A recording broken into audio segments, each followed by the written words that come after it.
бир убакта Тони Роббинстин сабагына барыш керек эмес деген YouTube'да спорлор аябай көбөйүп кетти. Москвага 4 сааттык сабагы менен келгенде мен оозум ачылган 4 сааттык сабакты алып эмнени үйрөтөт? Ал 4 саатта дискотека болуп калат деп ойлогом. Себеби биз катышканбыз да.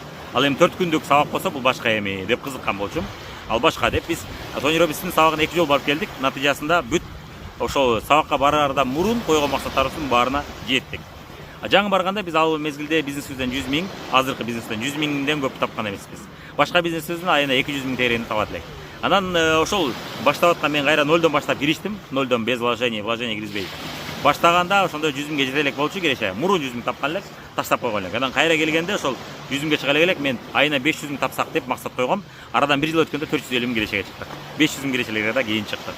Анан кийинки экинчи жолу командабыз алып барганда биз уже миллион сом айына деп койгонбуз. Бирок 1 жылда эмес, 3 жылда биз ошо миллион сомго чыктык да. Андан кийин уже 1,5 миллионго чыгып калдык. Бирок бул стабилдүү, бир жол эмес да. Стабилдүү уже көп жылдан бери ушул кирешелерди көрүп атабыз. Ошон үчүн бир жол эмес, ал сабагыбыз давно өзүн өзү актаган. Анан биздин командабыздан общий биз кошкондо 6 киши барганбыз. 6 кишинин экөөсү мен жана жубайымбыз, азыр миллионербиз. Анан биздин командабыздан дагы 4 барган, ошо 4-өнүн 3-өсү азыр Кыргызстанда биз иштешип аткан компанияда биздин бизнесте топ 10 болсо ошол 10 тизмеде ошолор жүрүшөт да.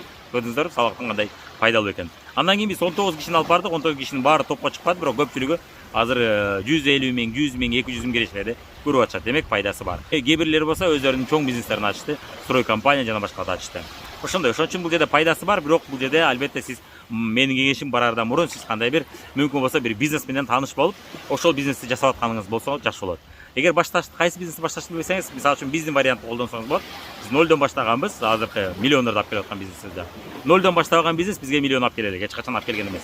Ошол нолдон баштаган бизнесибиз вложение киргизбедик, эч кандай акча киргизбедик, сабактар акысыз. Кызыксаңыз биздин вариантында бир таанышып билип койсоңуз болот. Эгерде сиз мен кайсы бизнести башташты билбейм деп.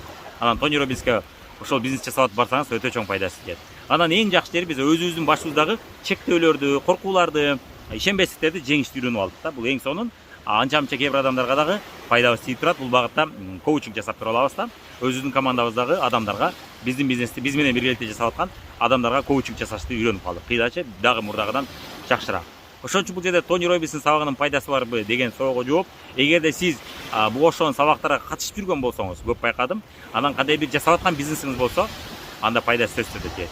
Эгерде сиз өзүңүздү таба элек болсоңуз, мындай сабактарга алгачкы жолу катышып аткан болсоңуз, сиз менимче барышыңыз эртерээк болуп калышы мүмкүн.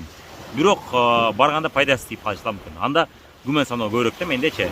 Тийиши мүмкүн, тийбеши мүмкүн. Бирок сиз жасап аткан бизнесиңиз болсо, ошол темада жакшы билсеңиз, техникаларды билсеңиз, болгону сизге өзүңүздүн чектөөлөрүңүздү, өзүңүздүн ишенбестигиңизди жеңиш керек болуп атса, анда бул эң сонун вариант.